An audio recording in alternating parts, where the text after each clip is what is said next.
Yo creo que sí. ¿Se nos oye?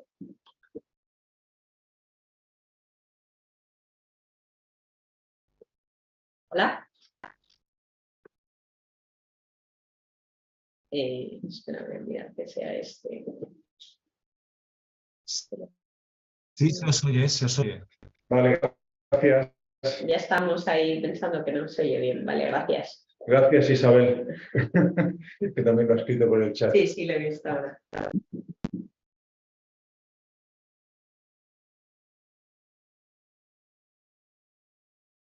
Vale, pues son las 8:16, así que empezamos. Venga, ¿No, vale. Elena? Bueno, hoy la sesión nos la da la Elena Montañés, ya la conocéis. Y bueno, pues vamos a otra de las bases de la cardiología, ¿no? El electrocardiograma. Así que nada, cuando quieras, Elena. Venga, pues bueno, el título de la sesión es Manifestaciones electrocardiográficas propias de las cardiopatías congénitas y bueno, pues vamos a ir viendo un poco durante la sesión pues conceptos así que yo la verdad que alguno de ellos no lo sabía. Entonces, bueno, a ver si aprendéis alguna cosa que aunque supongo que esta charla pues es más que conocida por todos vosotros. Entonces, bueno, ¿por qué los electros en las cardiopatías congénitas son tan raros? Pues yo creo que estas tres cosas influyen claramente, ¿no? Primero porque hay algunas cardiopatías que tienen anomalías en el sistema de conducción, tanto en el nodo sinusal, como veremos ahora, como a veces afectan al nodo auriculoventricular y al GIS. Luego las alteraciones hemodinámicas de las cardiopatías, bien sean antes de corregir o posteriormente con todas las lesiones residuales que quedan, pues eso también afecta a la manera que el corazón tiene de despolarizarse y repolarizarse. Y luego, por supuesto, todos los cambios quirúrgicos que les hacemos, todas esas incisiones, cicatrices, debidas un poco a las técnicas quirúrgicas, pero también se manifiestan en el electro, ¿no? Entonces, bueno, pues vamos con la primera parte de la sesión. Bueno, pues en cuanto al sistema de conducción, el nodo sinusal, que ya sabéis todos, esta charla seguro que la sabéis ya todos más que de sobra, pero se sitúa justo a nivel de la cresta terminal, justo en la parte más anterolateral de donde llega la cava superior al techo de la aurícula derecha, y ahí es normalmente donde se sitúa el nodo sinusal, como veis aquí. Sin embargo, hay ciertas condiciones pues, que el nodo sinusal pues, o no está o varía un poquillo de posición. Entonces, bueno, esto es rescatando un papiro de no sé qué año es, pero bueno, cuando tenemos una yuxtaposición izquierda de la orejuela derecha, que es como tenemos aquí en el dibujo, la orejuela derecha, en lugar de estar aquí, en la posición normal en la aurícula derecha, pues se desplaza lateralmente hacia la aurícula izquierda y está como lateral a los grandes vasos, ¿no? Entonces esto se llama yuxtaposición izquierda de la orejuela derecha. Entonces esto conlleva con que la cresta terminalis está, como le falta a la orejuela derecha, a la aurícula derecha, pues está un poco distorsionada, y entonces muchas veces en estos pacientes, estos son de autopsias, se han visto que el nodo sinusal pues muchas veces puede variar y sobre todo lo que hace es desplazarse a posiciones más anteriores. Por tanto, en estos pacientes pues tendremos PES que sean de morfología distinta a la sinusal. La yuxtaposición de la orejuela al lado derecho es mucho menos frecuente, y esa no se asocia porque sería la orejuela izquierda estando en el lado derecho y la orejuela derecha está en el mismo lugar, y por tanto, bueno, pues el nodo sinusal normalmente en esas condiciones no se altera. Bueno, curiosidad. Luego en los situs inversus, pues aquí como su nombre indica, todos los órganos torácicos y abdominales están en posición en espejo. Entonces la aurícula derecha va a estar en el lado izquierdo y la aurícula izquierda va a estar en el lado derecho. Entonces, bueno, pues es normal que aquí tengamos como el nodo sinusal ahora va a estar localizado en el lado izquierdo, pues entonces vamos a tener una morfología de la onda P distinta a la P sinusal normal, ¿no? Entonces, lo que es característico en los situs inversus es que como se va a despolarizar la aurícula de izquierda a derecha, pues entonces en 1 y AVL va a ser positiva, va a ser negativa sí o sí la onda P, igual que pasará con el vector de despolarización ventricular, ¿no? En estos casos. Y luego los isomerismos, que pueden ser derechos e izquierdos, como vemos en el dibujo. Los isomerismos derechos, como su nombre indica, tenemos dos aurículas morfológicamente derechas. Entonces vamos a tener dos nodos sinusales. Entonces depende cuál sea el predominante en cada momento, porque pueden ser los dos alternativamente, pues vamos a tener un nodo, una P sinusal clásica o una P también sinusal, pero proveniente del lado izquierdo del corazón, ¿no? Y en el isomerismo izquierdo pasa lo contrario, tenemos dos aurículas de morfología izquierda, por tanto, no, en principio, teóricamente, no hay nodo sinusal. Es verdad que a veces está descrito como hipoplásico o ectópico, pero bueno, normalmente estos pacientes con isomerismo izquierdo suelen tener ritmos auriculares que no son sinusales, por tanto, y normalmente característicamente suelen ser ritmos auriculares más lentos, claramente, que lo que sería el ritmo sinusal normal del paciente. Entonces, bueno, este es el electro de un chico que ya está operado de 15 años, que bueno, tiene una cardiopatía compleja y una de las cosas que tenía es un isomerismo izquierdo y se ve claramente pues, que no es una P sinusal. De hecho, probablemente alterne distintas Ps porque sí que parece que hay como distinta morfología, ¿no? Pero bueno, es una P que claramente no es una P sinusal, ¿no? Esta es una chica de 18 años, que esta chica tenía una cardiopatía compleja, era como un canal, que tenía una CIV grandecita y lo que tenía era una aurícula prácticamente única, con todo un drenaje venoso, tanto pulmonar, de las venas pulmonares como el drenaje venoso sistémico, pues totalmente alterado. Iban parte de las venas pulmonares a una aurícula, bueno, que era prácticamente una aurícula única, pero más en el lado derecho, al lado izquierdo. Entonces, bueno, entre otras cosas tenía también un isomerismo izquierdo y esta niña de pequeñita se palió con un Bandi inicialmente porque para darle un poco de tiempo a que creciera y que fuera más fácil toda esa reparación de los drenajes venosos y esa septación auricular en particular. Y bueno, desde siempre esta chica que tiene un isomerismo izquierdo, pues siempre se le ha visto este ritmo que parece un ritmo nodal, no se ven claramente P's delante de los complejos QRS. Tampoco se ve claramente una P posterior ni nada, pero bueno, no ritmo auricular ni por supuesto sinusal. Sí que es verdad que alterna con algún latido auricular, probablemente extrasístoles ahí, que bueno, con P negativa, ¿no? En cara inferior, o sea, un ritmo auricular bajo probablemente. Bueno. Siguiendo hemos visto las anomalías un poco del nodo sinusal y ahora vamos a ver las anomalías del nodo auriculoventricular y, bueno, GIS, todo el sistema de conducción, ¿no? Entonces, bueno, simplemente en el corazón normal el nodo auriculoventricular está en el ápex de lo que se llama el triángulo de Cox, que está formado por la boca del seno coronario, donde drena la aurícula derecha, el tendón de Todaro, que es como la continuación fibrosa un poco de lo que es la válvula de Eustaquio de la vena cava inferior, y luego estas líneas aquí amarillas, que son el velo septal de la tricúspide.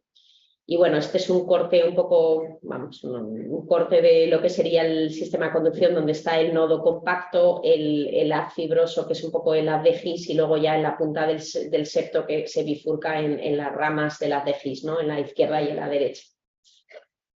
Entonces, bueno, vamos a hablar de alguna cardiopatía congénita en la que todo este sistema de conducción, pues por la anatomía de la cardiopatía, pues se modifica, ¿no? Y en particular las TIVs. Las TIVs, el nodo auriculoventricular suele estar en el triángulo de Koch normalmente, o sea, está como en un corazón normal, y lo que varía es un poco la dirección que tiene ese haz de GIS, sobre todo la parte más proximal. En este caso estamos viendo una CIV perimembranosa, y esto lo sabéis todos. El haz de GIS siempre va por el borde posterior inferior de la CIV, y esto es muy importante, sobre todo que lo sepan los cirujanos, ¿no? Para un poco la corrección, que tengan mucho cuidado al suturar el parche en esa zona, ¿no?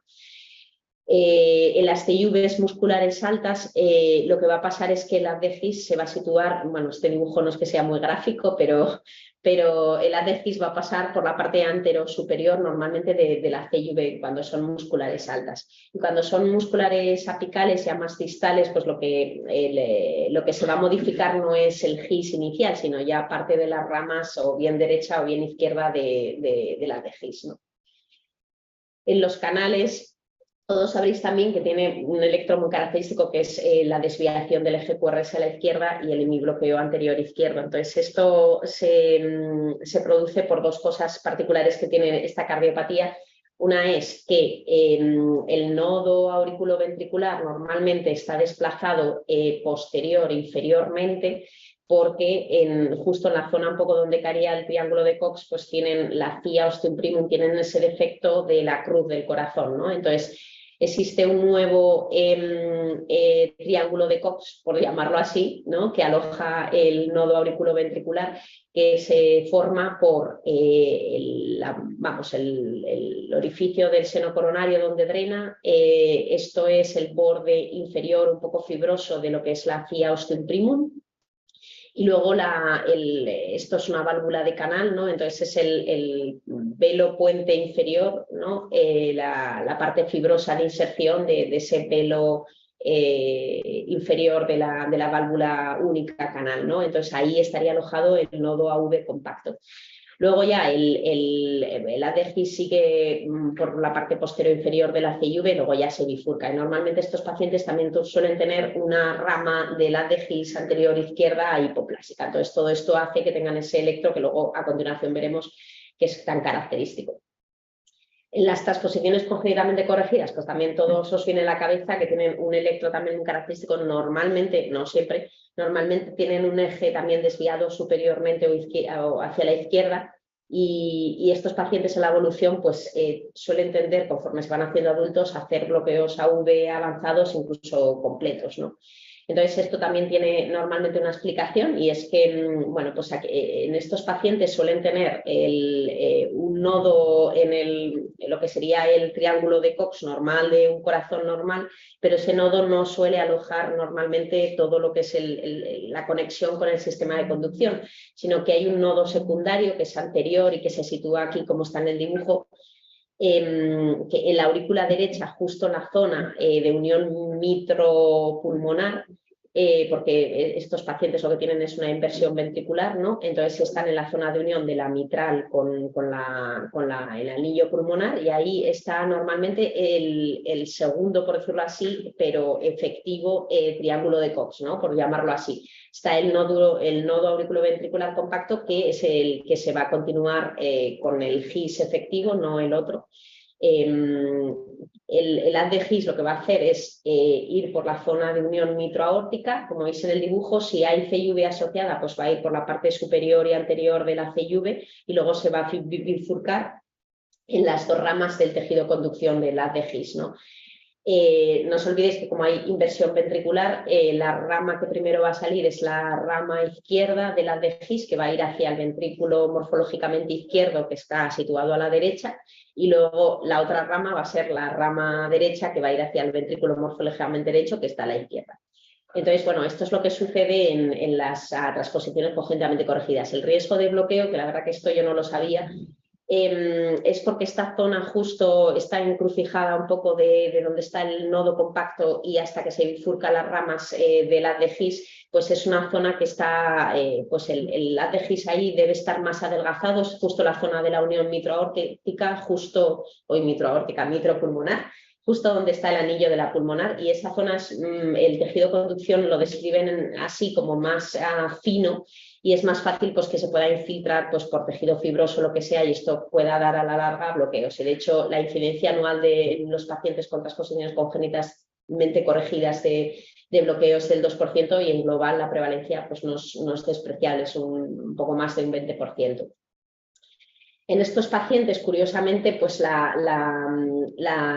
vector de despolarización ventricular, como los ventrículos están invertidos, pues va a ir al revés, completamente al revés de lo que sucede normalmente. Va a ir de izquierda a derecha, y el tabique se va a despolarizar de abajo a arriba, que es justo lo contrario de lo que ocurre. Claro, esta es la despolarización normal de los ventrículos, pero en un corazón normal. Ahora están invertidos, pues sucede justo al revés. Por eso es tan característico que veamos estos electros, pero ya os digo que no siempre los pacientes con transposición, me ha costado encontrar uno que de verdad se adaptara a lo que dicen, o sea que no siempre dan estos electros, pero son muy característicos, que es como el vector de despolarización ventricular va de derecha a izquierda, perdón, o sea, lo contrario a lo normal, pues en las derivaciones, en las precordiales derechas, V1, V2, que van a estar aquí, se va a ver una onda Q, o sea, va a ser una onda Q grande y prominente, porque es un vector de despolarización ventricular que se va a alejar de ahí. Y va a ser positivo claramente en 1 y AVL, que son derivaciones que están hacia donde mira el vector de despolarización ventricular. Entonces, esto es lo que se conoce con un patrón de pseudonecrosis anterior que tienen estos pacientes, y no es que sea una onda Q de isquemia, sino que es la despolarización un poco particular que tienen estos pacientes. Y luego, cómo se despolariza el septo, que esté abajo arriba, esto va a dar también que las derivaciones precordiales frontales de miembros inferiores, pues también va a dar esa onda Q también muy característica de estos pacientes. Y es lo que va a hacer también, pues eso, que tengan un eje pues, superior o izquierdo, ¿no? Y bueno, pues este es el electro de un niño con una transposición justo de la consulta. Y bueno, y ya yo creo que por último, en la atresia tricúspide es otra cardiopatía, es el corazón univentricular, la fisiología más común de las univentriculares, y como en estos pacientes les va a faltar lo que es el plano de donde está la válvula tricúspide, que no está atrética, pues entonces aquí también el tejido de conducción se desplaza, está un poco desplazado de lo que es lo normal. De hecho, el nodo AV, el nodo compacto, suele estar en la posición normal, pero es el ADGIS el que está desviado, y esto también va a dar la típica electro, que lo mismo, no siempre pasa en las atresias tricúspides, pero del eje superior o izquierdo, que también es bastante típico de la atresia tricúspide, ¿no? Bueno, este es el único electro que no es nuestro de la consulta, pero bueno, es de un adolescente que tiene atresia tricúspide con hipoplasia del ventrículo derecho, y bueno, pues se ve típicamente pues, unas ondas P de crecimiento auricular derecho muy picudas, el eje que está desviado superiormente, con el hemibloqueo anterior izquierdo y bueno, y sobre todo pues fuerzas izquierdas, no tiene... Vamos, también es verdad que es un adolescente, pero no hay representación del ventrículo derecho. Y bueno, vamos al segundo bloque, que son las alteraciones hemodinámicas. En principio hablaremos de los shunts pre- y post-tricúspidos y lesiones obstructivas, y luego dos palabras del Epstein y la Traspo. Bueno, en los shunts pretricúspidos, pues sobre todo son las tías y los drenajes venosos pulmonares anómalos. Cuando son las tías pequeñitas, pues los electros pueden ser completamente normales. La tía osteoprimum, como hemos visto, van a tener casi todos ese electro más característico del canal.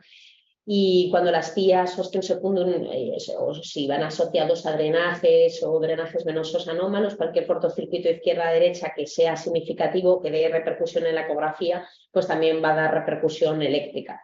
Y bueno, como todos ya sabréis, pues cosas que se pueden ver, pues crecimiento auricular derecho, el PR también puede estar prolongado por ese motivo, por el crecimiento auricular. El eje puede desviarse a la derecha y bueno, datos de dilatación del ventrículo derecho, y muy característicamente en las tías, pues esa fragmentación del QRS con patrón un poco de bloqueo de rama derecha. Es un niño en la consulta de 2 añitos que tiene una cía grande, vamos, de hecho tenía casi una aurícula única y además asociaba 2 venas pulmonares que drenaban anómalamente a la aurícula derecha. Y bueno, así para resumir cosas así llamativas, es el eje derecho del QRS. Las ondas P sí que, bueno, pueden ser un poco, no sé si cumplen exactamente criterios, pero pueden ser un poco sugerentes, sobre todo en 2 de crecimiento auricular derecho, y sobre todo también pues típico es esa fragmentación del QRS, esa bloqueo de rama derecha, ¿no? Aquí datos de crecimiento derecho pues también tenemos, aunque es un niño pequeño, pero bueno, aquí prácticamente solo hay fuerzas derechas, aunque luego es verdad que ondas S, las precordiales izquierdas, pues no hay así muy prominentes que digamos. Este es un chico que vino de Perú a la consulta, remitido por su pediatra, que bueno, le habían diagnosticado de esto en su país, pero bueno, vino aquí, no estaba reparado ni nada, y tenía una cía grande, tipo seno venoso, con venas pulmonares también que drenaban al lado derecho de la aurícula. Y bueno, pues característicamente es un chico ya mayor y tiene un eje QRS desviado a la derecha, datos claramente de crecimiento ventricular derecho. Bueno, aquí la repolarización, yo creo que las pegatinas tampoco están muy bien, pero tiene datos también de sobrecarga volumen con las ondas P invertidas, y esa fragmentación un poco del QRS que decíamos, ¿no? Por la sobrecarga de volumen de ese ventrículo derecho. Y luego otro electro de un niño de 3 años con una cía grande que nos ha intervenido, y claramente cosas así que más llamen la atención es el eje desviado a la derecha, ese bloqueo incompleto de rama derecha y la R ahí un poco prominente en V1 y bueno, son electrodos muy característicos de CIAS. En cuanto a los SUNS izquierda-derecha, CIVs, ductus sobre todo, pues lo mismo, si son pequeñitos, pues el electro no va a ser muy llamativo. Y si tienen un significativo, lo que podemos ver son datos de crecimiento auricular izquierdo, biventricular o de ventrículo izquierdo, y luego desviación del eje se puede ver también. Este es un niño de 3 meses que tiene una CIV grande y bueno, pues para tener 3 meses pues tiene ya un eje del QRS que es más izquierdo, ¿no? Que es raro para un niño tan pequeño y llama la atención también para la edad que tiene, pues que tiene muchísima fuerza izquierda, no tiene datos de crecimiento sobre todo ventricular izquierdo. Bueno, eso es principalmente lo que más llama la atención. Este es un lactante de 1 mes que tiene síndrome de Down y tiene una CIV grandota y un ductus, y lo mismo, pues para tener 1 mes pues tiene claramente, este electro tiene también fuerzas derechas, pero sobre todo de crecimiento izquierdo, ¿no? Tiene el eje del QRS para ser un niño tan pequeñito ya hacia la izquierda y tiene datos de crecimiento ventricular izquierdo para la edad que tiene, ¿no? Un poco por la sobrecarga de cavidades. También tiene crecimiento derecho. Este es un niño de 1 añito que tiene un ductus mediano, coartación de aorta y CIV muscular mediana, que bueno, pues lo mismo. Este niño tiene unas ondas Q muy prominentes, de hecho el eje está un poco a 0 grados, incluso un poquito superior. Tiene datos de crecimiento ventricular derecho, pero también y muy predominantemente ventricular izquierdo. Aquí se le suma todas las lesiones, ¿no? que dilatan las cavidades izquierdas en particular. Bueno, el canal no vamos a entretenernos mucho porque ya hemos hablado del electrocaracterístico que tiene.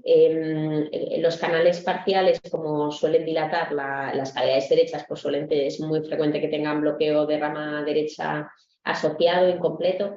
Y los canales completos pues ya suelen asociar también dilatación muchas veces biventricular en el electro, datos de crecimiento auricular izquierdo, bloqueo de rama también es muy frecuente derecha. Y si tienen mucha dilatación de cavidades, a veces es muy común ver bloqueo de primer grado. Bloqueos más avanzados ya suelen ser más postquirúrgicos, no suelen darlos. Esta es una niña un neonato con un canal desbalanceado, tenía mucho predominio, tenía un ventrículo izquierdo que era el pequeñito y mucha dominancia derecha, mucha dilatación de cavidades derechas y luego tenía asociada una coartación. Entonces, bueno, para tener 2 semanas de vida vemos el típico electro de canal, ¿no? Con el hemibloqueo anterior izquierdo y el eje superior del QRS. Y tiene pues eso, dilatación biventricular, pero sobre todo predominan las fuerzas derechas, ¿no? Tanto las S profundas ahí en precordiales izquierdas como en las precordiales derechas las R altas. El PR en esta se ve un poquito mal, pero el PR es verdad que para una niña tan pequeñita pues probablemente esté levemente prolongado, por lo menos en el límite alto de la normalidad, pero vamos, está un poco prolongado. Este es un lactante de 6 meses también con un canal que todavía no se había operado, tenía una CIV grande que las presiones de los 2 ventrículos estarían igualadas y una hacía primum pequeñita, tenía más componente ventricular. Y bueno, pues se ve otra vez el eje típico del QRS de los canales con el hemibloqueo anterior izquierdo y se ve dilatación biventricular de los 2 ventrículos. Un niño que tenía pues mucha repercusión hemodinámica y eléctrica en su electro. Bueno, pasamos a las lesiones obstructivas del lado derecho. En principio lo que van a hacer pues es en la ecografía vamos a ver sobre todo hipertrofia ventricular derecha, entonces eso se va a correlacionar en el electro, sobre todo en forma de resaltas en V1. En algún sitio pone que se correlaciona bastante cuánto de alta está la R en V1 con el gradiente en la válvula pulmonar. También puede estar desviado por esa hipertrofia derecha, el eje a la derecha, y recordar también que, salvo los primeros días de vida, que la T positiva en V1 también se asocia a hipertrofia derecha. Y luego, sobre todo, si hay CIAS o insuficiencias tricúspides, pues se puede ver también datos de crecimiento auricular derecho. Y luego también se dice que hay una correlación un poco entre el grado de cianosis y el voltaje, la relación de las Rs y S entre precordiales izquierdas. En particular en los halos cianóticos se ve que bueno, pues que cuanto más cianótico es el falot, pues las R son más pequeñitas en las precordiales izquierdas y más profundas las S, no es un ratio pequeño. Bueno, este es el electro de un falot de un neonato que ya tenía mucha estenosis, sobre todo infundibular, y de hecho empezó tratamiento con propanolol, y bueno, es muy característico la desviación del eje a la derecha, datos claros de crecimiento ventricular derecho, y ya ha pasado los primeros días de vida, tiene test positivas en todas las precordiales, incluidas V1, o sea que te puedes imaginar que ese ventrículo derecho está bastante hipertrófico. Aquí no se cumple en particular lo que decían de las precordiales izquierdas, pero bueno, la otra vemos otro ejemplo. Este es un lactante de un mes con un ventrículo derecho doble salida con atresia pulmonar y CIV, y bueno, lo mismo, tiene un eje desviado a la derecha, aunque bueno, también por la edad es más normal que todavía tengan predominancia derecha, pero bueno, ya vistos en el caso, pues tiene sentido también con su cardiopatía. Y luego tiene datos de crecimiento derecho claramente, con Rs prácticamente puras en V1 y S profundas aquí en precordiales. Esto es lo que se referían con el grado de cianosis, ¿no? En las Rs más pequeñitas y las S más profundas. Bueno. Y luego, bueno, pues tiene alteración de probablemente la CIV será grandota y bueno, pues estará también el ventrículo derecho dilatado y bueno, tiene sobrecarga también como de alteración de la repolarización probablemente por sobrecarga de volumen también. En la atresia pulmonar con CIV pues vamos a ver los cambios similares al falot al final y bueno, cuando hay CIVs grandes pues las presiones en los dos ventrículos se equiparan y muchas veces pues eso se ve crecimiento biventricular.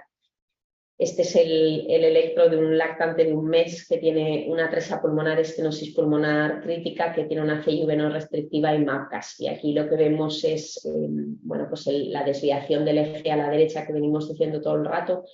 Y también datos de crecimiento no solo de ventrículo derecho, sino también de ventrículo izquierdo. Tiene datos de crecimiento biventricular y la repolarización que también está alterada, ¿no? De manera un poco generalizada. Tiene las ondas T positivas aquí en V1 de hipertrofia derecha y bueno. Y luego en la atresia pulmonar con septo íntegro, pues el ventrículo derecho está a presión normalmente suprasistémica y la correlación en electro va a ser inversa al grado de desarrollo un poco del ventrículo derecho. O sea, cuanto más hipoplásico, menos representación en el electro, ¿no? Por decirlo así.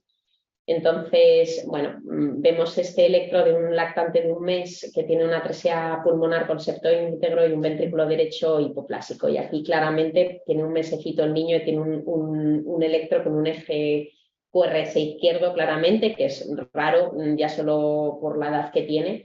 Y luego tiene claramente, aunque tiene Rs aquí altas en V2, pero tiene claramente mucho predominio de fuerzas izquierdas. De hecho, aquí en las precordiales izquierdas no tiene prácticamente nada de S, ¿no? Tiene unas ondas P también picudas de crecimiento auricular derecho. Y bueno, esto nos refleja pues eso, que el ventrículo derecho probablemente sea bastante hipoplásico. Y este es otro ejemplo de un niño con una atresia tricúspide, un ventrículo derecho hipoplásico que tiene un mes y lo mismo, tiene un eje para la edad, lo pequeñito que es, tiene un eje ya claramente izquierdo y tiene claramente predominio de fuerzas izquierdas, ¿no? Entonces, bueno, pues nos podemos imaginar que probablemente tenga también un ventrículo derecho pues muy, muy pequeñito. En cuanto a las lesiones del lado izquierdo obstructivas, pues, bueno, pues también todos lo sabéis, ¿no? Podemos ver desviación del eje a la izquierda, ondas Qs prominentes sobre todo en cara inferior, en cara lateral, datos de hipertrofia ventricular izquierda con voltajes o Rs altas en precordiales izquierdas, más o menos S profundas en las derechas. En los niños pequeñitos esto va a ser mucho más sensible y específico que en niños mayores, y luego en términos de sobrecarga muchas veces las alteraciones de la repolarización son más específicas, más que sensibles que las de la despolarización. Aquí tenemos el electro de un niño pequeñito que tiene una estenosis aórtica y lo mismo, para el mes de vida que tiene, pues tiene un eje totalmente izquierdo del QRS, datos claros de crecimiento ventricular izquierdo y bueno, pega con lo que tiene, ¿no? De la estenosis aórtica con ese ventrículo que probablemente esté hipertrófico el ventrículo izquierdo. Este es un niño ya más mayor que tiene una estenosis aórtica y secundariamente una hipertrofia del ventrículo izquierdo y bueno, pues vemos también esa desviación del eje del QRS superior o izquierda, datos claros de crecimiento ventricular izquierdo e incluso vemos también ese patrón que a veces vemos de alteración de la repolarización, que es el patrón de tensión que llamamos, sobre todo aquí en cara lateral, ¿no? Tanto en precordiales izquierdas como en planos frontales en laterales. Que pega también con esa estenosis aórtica severa que tenga el niño y esa hipertrofia que tenga asociada, ¿no? En el Epstein, pues vemos muy característicamente el datos de crecimiento auricular derecho, con un PR también por esa dilatación de la aurícula derecha que suele estar prolongado, y luego es muy frecuente, probablemente lo más frecuente de todo, ver un QRS fragmentado con datos de bloqueo de rama derecha, un poco por toda esa atralización que tiene el ventrículo derecho en esta patología. Esto lo mismo, si el Epstein es muy leve, pues probablemente no sea un electro muy característico, pero... Y luego a veces, paradójicamente, si ese ventrículo derecho, la masa muscular es pequeñita, pues muchas veces el eje ya desde el principio suele ser izquierdo. Y lo que es muy característico que todos sabéis es que hasta un 25% asocia vías accesorias. Muchos tienen varias y la mayoría suelen ser derechas. Es bastante raro que sean izquierdas, pero bueno, de todo hay. Este es un niño de 12 años que tiene un Epstein, que no se operó, o sea que no está operado todavía, y característicamente bueno, tiene unas ondas PES que sugieren un poquito crecimiento auricular derecho. Un PR que está ahí un poco en el límite un poco de la normalidad para la edad que tiene y bueno, tiene un eje QRS que en este caso es derecho y tiene el típico QRS fragmentado que se ve sobre todo aquí en las precordiales derechas, que es bastante típico de, bueno, es típico de muchas cosas, pero en el Epstein es característico. Este es el electro de un Epstein severo de una niña de la consulta que tiene un mesecito y vemos un eje que también yo creo que es un poco indeterminado, no sé si me equivoco, y tiene ese QRS también característicamente fragmentado, además tiene alteración un poco generalizada, por lo menos en las precordiales de la repolarización y bueno, precipitación así aparente no se ve y bueno, este es un electro bastante, entre comillas, típico de los Epstein. Y luego este es el electro ya de un añito de edad, de una niña también de la consulta, que tiene también un Epstein severo que todavía no se ha operado, con una IT severa, que se hizo, bueno, dio mucho la lata porque tenía una vía accesoria que estuvo dando episodios de arritmia que se controlaron no totalmente con 2 antiarrítmicos. Entonces, bueno, excepcional, pero al final se decidió meterla, hacer un intento de estudio electrofisiológico y ver si se podía ablacionar la vía, que pareció que se había ablacionado, que fue exitosa, pero se dejó sin antiarrítmicos, pero luego pues a los poquitos meses pues volvió a tener episodios de arritmia, de taquicardia, que fueron detectados un poco por los padres que tenían un monitor domiciliario, un cardia en casa, y bueno, y se volvió a hacer un electro en consulta y se vio que efectivamente había vuelto otra vez la vía, que parece en este caso que es una vía más anteroseptal, pero bueno, esto habrá que hacer el estudio electrofisiológico y ver si es la misma vía como tal o si es otra diferente que ha aparecido, pero bueno, también es muy característico eso, ver preexcitación en estos niños con Epstein. Cuando están preexcitando ya no podemos comentar sobre la despolarización y la despolarización porque ya va en distinto, o sea, se produce de manera anómala, entonces, bueno, pues ya no podemos comentar sobre las fuerzas ni nada. En la transposición normalmente el electro suele ser normal, en la transposición simple, si no hay así cosas asociadas, y sí que es verdad que a veces como el ventrículo derecho está, además ya de por sí tiene predominancia en los neonatos, encima está conectado a la aorta, pues, y con las resistencias vasculares sistémicas, pues muchas veces se ven datos de predominio de ventrículo derecho, ¿no? De fuerzas derechas. Sí. Esta es una transposición pues, de 25 días que está recién operado y bueno, pues es lo que vemos, un electro muy de derecho, ¿no? Es verdad que por la edad también pega, pero tiene un eje QRS derecho, desviado a la derecha y muchos datos de crecimiento ventricular derecho, ¿no? Con Rs prácticamente puras en V1, S profundas ahí en precordiales izquierdas. Y bueno, un electro típico de transposición. Y bueno, ya por último los cambios posquirúrgicos, pues hay muchas cosas que podemos ver, sobre todo lo que más acostumbrado estaréis es al bloqueo de rama derecha, muchas veces tras las ventriculotomías, cierres de CIVs, falots con parches fundibulares, resección de fibras ahí del tracto de salida del ventrículo derecho, de bandas musculares, pues es muy típico que tengan bloqueo de rama derecha después. En el falot es donde más estudiado está todo la estratificación de riesgo de muerte súbita, porque se ha visto que el bloqueo de rama derecha, cuando el QRS está significativamente prolongado, pues esto aumenta el riesgo de arritmias ventriculares y muerte súbita. Y sobre todo, además, por muchos que tienen la corrección con el parche transanular y la insuficiencia pulmonar libre, pues el ventrículo derecho se dilata más y todavía se prolonga más el QRS, ¿no? Con el tiempo. Luego el bloqueo de rama izquierda también es frecuente en las cirugías, sobre todo de pues eso, miectomías, roscono, ampliación de un poco de estenosis subaórticas, ampliación del tracto de salida izquierdo. Ahora veremos ejemplos, pero bueno, es más típico el bloqueo de rama izquierda. El bloqueo completo, sobre todo típicamente con el cierre de CIVs, cirugías que puedan estar próximas al nodo AV, como de prótesis mitrales o incluso de válvulas aórticas. Y bueno, luego siempre que pongamos parches en baffles, en las aurículas o estemos dando puntos cerca del nodo sinusal, pues también podemos causar una disfunción sinusal o lesión en el nodo sinusal. Y bueno, son cosas un poco inherentes a las técnicas quirúrgicas.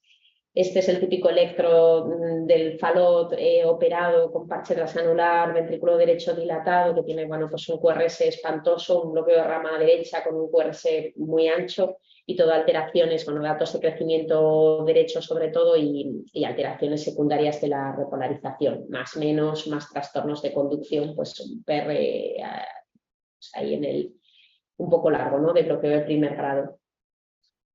Este es un niño con un síndrome de Song que se operó de una coartación aórtica, luego hizo una membrana y también se intervino de la membrana subaórtica y efectivamente se ha quedado con un ritmo sinusal, pero con una imagen de bloqueo de rama izquierda, con un bloqueo completo y bueno, alteraciones de la repolarización un poco secundarias a eso. Y un eje del QRS pues superior, ¿no? Un poco por la patología subyacente y luego, por último, este es un niño de 3 añitos que tenía una aurícula prácticamente única y un drenaje venoso pulmonar intervenido que después de la cirugía, pues probablemente por algún bafle o la sobrecarga un poco de volumen de esa aurícula derecha, lo que sea, pero se ha quedado con este ritmo así, que alterna constantemente ese ritmo que parece nodal, que no se ven P's delante de los QRS y un ritmo que probablemente sea su ritmo sinusal, pues ha quedado con disfunción sinusal, ¿no? Y bueno, ya está. Pero no haber mareado mucho, porque además luego yo todas estas cosas las sabéis, pero bueno.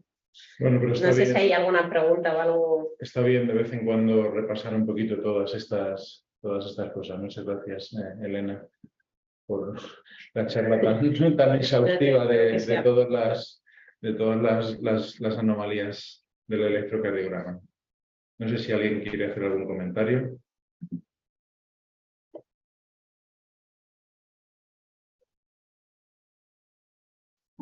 Tenía que haber puesto un café. Bárbara te felicita por charla completa, efectivamente. Muy Gracias. Gracias. Bueno.